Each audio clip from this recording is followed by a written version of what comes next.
Football Fan TV. This is our final word show from all our League of Ireland games from the week just past. We'll start off with Dundalk 2, Derry City 0, and played to whoever's running DCTV, I think it's called, or is it? Yeah, I think so. DFCTV, something like that. No, it's DC, whatever. Yeah. Sorry, we're trying to give you a shout out. We don't even know the name of the Dundalk's YouTube channel, but whoever runs it, DFCTV. Well, that's the one. But whoever runs it, fair play to you, and thanks for putting the goals up so we can watch them. But yeah, just for me, it was pretty much reminiscent of the Dundalk from last season. Pat Hoban causing problems all day long, and I was watching Derry before against Rovers, and still looked like they were pretty much trying to gel. But I haven't seen them since, and from highlights, I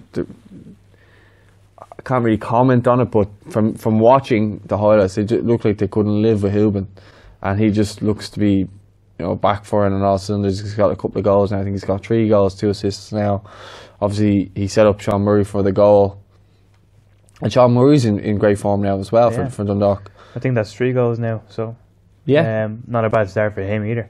It was a good finish as well, actually. A great assist to Murray. He finishes it fantastically. And they're 1-0 up, and judging by the highlights, it looked like it could have been a bit more. Then getting into Hoban's goal, and he does very well to get into the space that he did. I think Sean Gannon whips the ball in, and as he was going to take it down, the keeper comes out and smashes him in the face. Yeah, nearly took his head off. Gives away a penalty, and he was man enough to get up and score it. And knowing the man and the determination, he just loves scoring goals, and you can always see it in his celebration, how passionate and how much he just loves scoring goals, and that's what you want in a striker, Well, he does it well, doesn't he? He's scored 3 goals now, 2 assists as well, isn't it? So I mean, it's again a good start for him and Sean Murray. Seem to be both in a bit of a battle there for who can get most goals at Dundalk. But again, baffled me how he didn't win Electricity League Player of the Year last night. Baffled me. Yeah, he scored a lot of goals last season. Goals. So yeah. Well, look, we can say what we will, but we're not going to change the result of the awards. But I think you're right there. I think Pat probably should have been considered a little bit more than he was. Best striker in Ireland. Yeah, don't doubt it. Yeah, but look, surprised he didn't get a call up either. To be honest, because of more last season. Not this year. Yeah, well, that's what I meant. He's only starting to get back into. He's kind of now picking back up from where he left off last season. And he's just a constant threat, and defenders obviously hate playing against him. He's just a fantastic player. Yeah.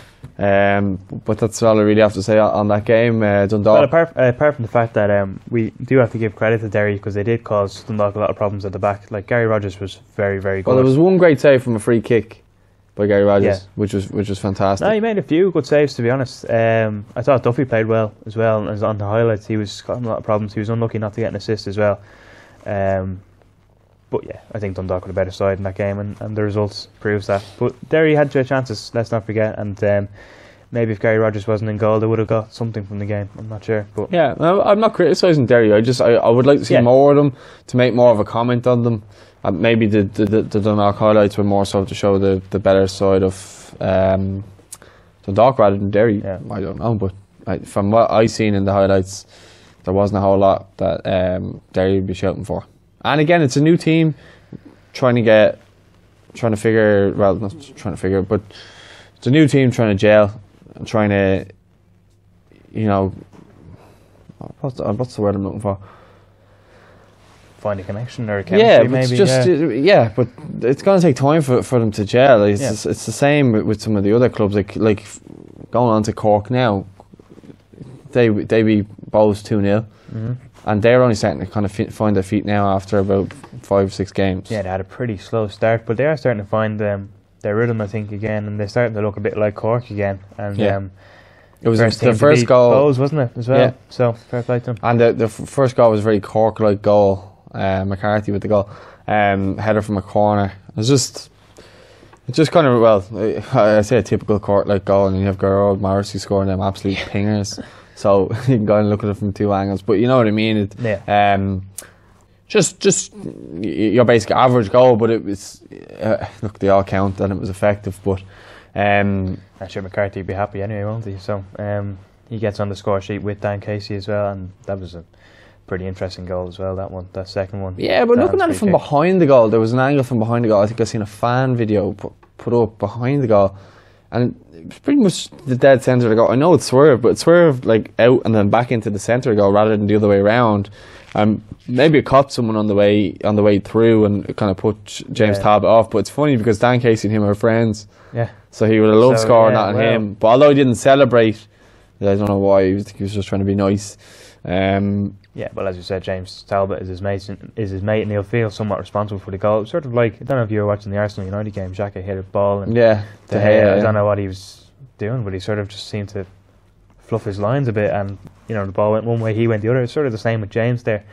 He'll feel disappointed, obviously, not to have maybe made he's conceded only 3 goals all season, so I think, to be fair to him, Bowes have been good at the back, and James has been good in particular as well. We saw him against Rovers, made a few fine saves, but I think that's just one of his moments he'll want to forget and move on from, to be honest. Yeah, probably, but I think there was going to be a point where it was going to turn for Cork and they were going to get a big result soon. Yeah. I think this is it, and I think Cork now might go on a little run, not a huge run, but I think they might go on a run of a few good games now and start getting some good results and getting themselves back up the table where they feel like they should be. Well, Bowes have been in terrific form, so for Cork to beat them not by 1 but by 2 goals is a pretty good start, not to let them score either, and Dinny Corcoran's been in fine form. So I think Cork should cherish that result and try and replicate what they got right in their next match. Yeah, but I do think from a Bowes perspective, they shouldn't be too disheartened by this result because they've had some great results. No, I wouldn't be. So far this season, and all they got to do now is just, if they can, is bounce back against Pats now this week. So that's it. It'd be interesting to see how that one goes. As anything forwards at the window in a derby. So it should be a cracking game actually. Yeah. So as you've seen with the Pats and Rovers game as well. So Pulse fans, Cork fans, let us know your thoughts in the comments. Were Bohemians unlucky? Were Cork just that good? Let us know your thoughts in the comments. Moving on to Rovers 3, Sligo 0. And this is again what I'm talking about, new teams trying to gel with Derry and Cork and now Sligo. Yeah. Is that again they're getting to know each other. They're trying to gel, but I'm just not seeing a lot from what I've seen of the games with online or whatever with like, I just haven't seen a lot. They haven't been clinical in front of the goal. But something that has to be said here is that Jack Byrne was absolutely fantastic, and since he's getting put back in that central position like he did against Pats, he's been absolutely sensational. Yeah, and I think he's starting to find his form. Yeah, without a doubt. And it showed early on because he had 2 early chances. One he whipped into Aaron Green, he was offside, and he still scored, but obviously didn't count because he was offside. Yep. And then he had a shot from the edge of the box which just went over. Yep. So he was threatening early on, and then he obviously whips in the corner then for Dan Carr to score at the back post. Yeah. And then he did that celebration which you love so much. Some acrobatic celebration, I'll give him that. But yeah, I think we were talking about Jack Byrne earlier, weren't we, about what a player he was, about possibly how long he's going to be in the league if he keeps up these fine performances. Obviously he's got the Ireland call up now. He was training with the boys this morning. He looks to be finding his feet, and he's been playing really, really well. He put that ball through against Pats as well. The Toner sort of scuffled a little bit. The penalty came of it, and no, it was the ball. I think it was Desmond who fell over, but Toner took down Aaron Green. Oh, that's what. Yeah, that's what I meant. Yeah, but I mean, even still, we'll get onto his goal in a minute, I'm sure. But like he's been putting in some fine performances. We saw Mick McCarthy and Robbie Keane in attendance at Tallaght Stadium, and obviously they liked what they saw. But he's a playmaker. He's someone who you can maybe count on for a goal or two this season. I think it'll be more than a goal or two, mind you. Sort of like Aaron McEneff in that sense, not in a position that you'd expect players to score from, but still providing the goals maybe not necessarily scoring them, but he just has an eye for it, doesn't he? He can see where to put the ball, where to put the striker in on goal, and he has the quality to put them through, and he's a good player. Yeah, well, he's been playing that number 10 position now, so he actually got the licence to get forward because he has the players sitting behind him, the likes of McInnes. He's more central now, and he looks. Well, he's got McInnes and Greg Balger sitting, so but they're sitting, so he has the licence to get forward, and he has Carr on one side, and he's got Finn on the other, and then he's got Aaron Green. And to Stephen Bradley's credit, I think he's found his winning formula in that regard. And look, they're top of the league for a reason, aren't they? Yeah, but I think they have a game in hand on Dundalk. They do, but even if Dundalk win, they're still a point ahead. I think there's 16 points clear. Not 16 points clear. They've got 16 points. Yeah, well, what I'm saying basically is, I think it showed this winning formula I speak of because Ronan Finn gets the second goal. But if you look at the pass by Byrne to Aaron Green, it was very similar to the ball that he gave against Pats. Yeah. And then you can see the problems he caused just by his passing alone. And he zips the ball in through. I thought Green maybe could have done a little bit better, but the ball falls to Ronan Finn, and from that position, a player his quality is just going to score. Yeah, he's a very good player as well, and I just think that there's they're obviously getting goals from all over the park, which is good for them. I mean, the three around the striker all scored. Maybe Green didn't score, but he was still creating a lot of problems and a lot of hassle. So yeah, I mean, it is looking good for Rovers if they can keep that up. Obviously, Jack's now got a call up, but we'll get to his goal was unbelievable. Ball comes in and McInnes, he hits like an outside the football back to him, one touch, bang, top corner, and you could see Watts, I think it was, actually set him up.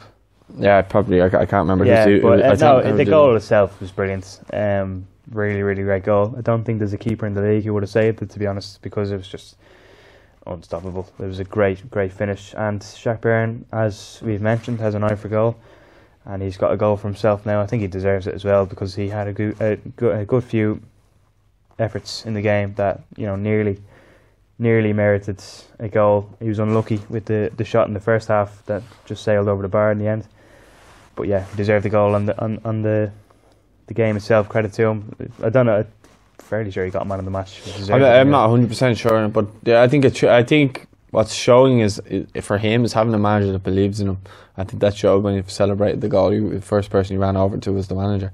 Although he was getting stopped by everyone, he made sure he ran over and was celebrating with Stephen Bradley. So he seems to have a good connection with him. And as he said when we were at the press conference when he signed, he was the reason why he came here. He had a similar situation as him, so he was the reason why he came here. But I think if Jack Byrne keeps up the form he's at, I don't see him staying in the league long. I think he could be gone. The next transfer window opens. I think he could be gone. Well, look, I think it would be huge for the league if he gets a couple of minutes even against Gibraltar, or because I just think the Georgia game might be a bit of a tall ask to ask him to come into. Yeah, because I think there's just players in the midfield that are playing at a higher level that might be considered more so. But if Byrne puts it in training, I don't think Mick would have any problems throwing him in there, because he knows he has the quality if called upon. So it'll be interesting. I'd like to see him maybe get the last 10 against Gibraltar for winning 3-4-0. That'd be great for him. Yeah. But I think to be fair to Sligo, they did have a couple of chances, and maybe if they had to score those chances when it was 1-0, they just weren't clinical enough. And again, I haven't seen Sligo too much this season. That's why I'm just not really speaking too much on them. Yeah. Have you seen them at all this year? I haven't been down to the showgrounds, and all I've seen of them is the highlights. Really. Yeah. I haven't seen a full game yet. I will at some point. No doubt. I didn't see the goals against UCD either, because they weren't up in time. So we didn't see them. So it's again, whoever's running Sligo's YouTube, why not start getting the ball rolling on some goals, and we can give the club some coverage. That would be fantastic if you could. Then I think we are on to Waterford 2, Pats 0. And this is the Aaron Drinnan show. Yeah, it is actually. But it's starting off with Pats had two chances to take the lead, and they were saved twice. I just think they need to start putting the ball in the net and stop relying on Drinnan to do it. Drennan, sorry. Yeah, Aaron Drennan. Yeah. I think Mikey Drennan. Sorry, as well. Mikey Drennan. Getting them confused now. Yeah. Aaron Drennan down the other end was the start of the show, but we'll get to him. Yeah, Mikey had a shot from. It was a very hopeful effort. I think they might have been 1-0 down at the time. It was miles outside the box. He just launched it towards the goalkeeper. I think at that point it was just sort of like a hope for the best situation for Pats. Waterford were the better side. They're a tough team to go away to. The RSC is probably a difficult place to pick up points. And we saw Waterford on the opening day, but Rovers were winners late on. But I mean, Waterford were holding out, and against Pats, they looked the better side. They were, as you said, more clinical in front of the goal. El Buzetti nearly scored. He hit the post. He was unlucky not to, but yeah. Well, I think that was at 1-0 he hit the post. Yeah, but I mean, even still, Aaron Drinnan played very well, and I don't think Waterford were in any doubt about that game. Brendan Clark will feel disappointed. Well, I think the first goal was a bit weird. It was poorly defended. I don't think they really dealt with it at the back. Yeah, well, that's what I mean. It's just like the ball was kind of messing about at the back. It was, I think Feely whipped it in from with his left peg. Yeah. It was a great ball in, and it was like a header bounced off Pat's defender. Mm-hmm. Everyone stopped, and Drinnan was the only one who reacted and just let the ball go in. And you could see the confusion on Brendan Clark. He was just like why didn't anybody close him down? And just kind of went in like almost slow motion to go watching it back on the replay. Yeah, it was a weird one. Yeah, but and I think just then you spoke about El Buzetti. I think it was like a carbon copy of Niall Quinn flick on for Robbie Keane against Germany. The way it played out, and then obviously El Buzetti hits the post and it comes back out. But if you're Robbie Keane, that goes in. Yeah, exactly. Yeah, and then Aaron scores the second as well set up by JJ Lunny. Yeah, I mean it was a long burst of run by Lunny, and again I think he's a fabulous player, and he would have loved that against he played with Pats before he went to Bows, so he would have loved the fact that A, he got an assist, and B, his old team. Yeah. I think he got the rub of the green there as far as players playing there. He was played as a left back and this and that. Clearly see he's a centre midfielder, and he's a very good centre midfielder. Yeah, well, he plays the role well, and I think he did the hard work for Aaron. He sort of set him up, and Aaron, a player of his quality, it's easy work to put that one away, and it's the second goal for him on the day, and Aaron deserved it, to be fair. Yeah, and he's even got a call up from Stephen Kenny to the under-21 squad as well, so also deserved. Yeah, great week for him. Absolutely. Yeah, and then the game that you were at then. Yeah, UCD Finn Harps. Tell me all about it. Not much to tell, other than the fact that UCD, I think, were the better sides. They knew they needed 3 points. It was a game that they could afford to possibly get some. They finished above Finn Harps last season, for a reason. At the end of the day, they were the best team of the first division, and I think they had a point to prove coming up. They've been very unlucky on the road, losing by the 1 or the 2 goals. I was talking to a UCD fan. The video is actually up on the Friday night, and he said, "Look, we've just been really, really unlucky. We've had our chances. We're getting in front of the goal. We're just not really putting them away." But they did exactly that. I think on the Friday. His quote was, "I think the self-belief is starting to come back." Yeah, and I think I think maybe I could see that from the players. There was a bit more confidence and a bit more sort of expressiveness in their style of play. And I don't know if that's just because it was Finn Harps, without trying to be disrespectful to Finn Harps, but. The goals themselves, Timmy Malloy got the first, and then it was O'Farrell with a brace as well. Nothing really too special about them. I'm not going to go into too much detail because the goals themselves weren't really all that graceful. They were a bit scrappy at times. Finn Harps were just desperately trying to hold on. They weren't. There wasn't a goal put past them until the second half. Usually, finally broke the deadlock, and that's when the floodgates sort of opened. I think Finn Harps. Started trying to go for the game and trying to get something from it, but weren't able to in the end. UCD were the better side. The scoreline maybe isn't reflective of the game. I think it's a bit harsh to say 3-0. I think it was probably closer than the scoreline would say. But the way I see it, UCD deserve the 3 points. They've got 3 points on the board. Let's see what they can do from there. Will that give them the confidence going into their next match to, you know, maybe pick up a point where they wouldn't have if they had lost the game or drawn the game, you know? Yeah, well, from a Finn Harps point of view, did they show much? They weren't bad. Don't get me wrong, they weren't bad. But I think UCD ensured that they closed them down every time they had a touch of the ball.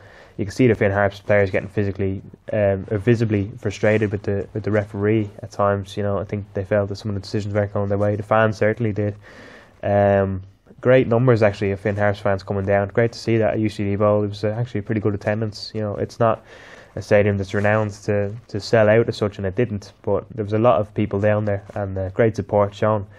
Finn Harps, look, they played all right. You could see how they got 3 goals against Cork. Having said that, they didn't score once against UCD, but they did create a lot of chances. They just weren't very clinical for whatever reason. In front of goal against UCD on the Friday. Yeah, it's just the only reason I asked about Finn Harps is because we got pelted last week not speaking about them and saying that we didn't know what we were talking about. Actually, someone said that. Well, we've seen the game now. Well, I have anyway. We've seen too, because we've seen them against Rovers as well. Yeah, of course, They didn't show anything that night either, in my opinion.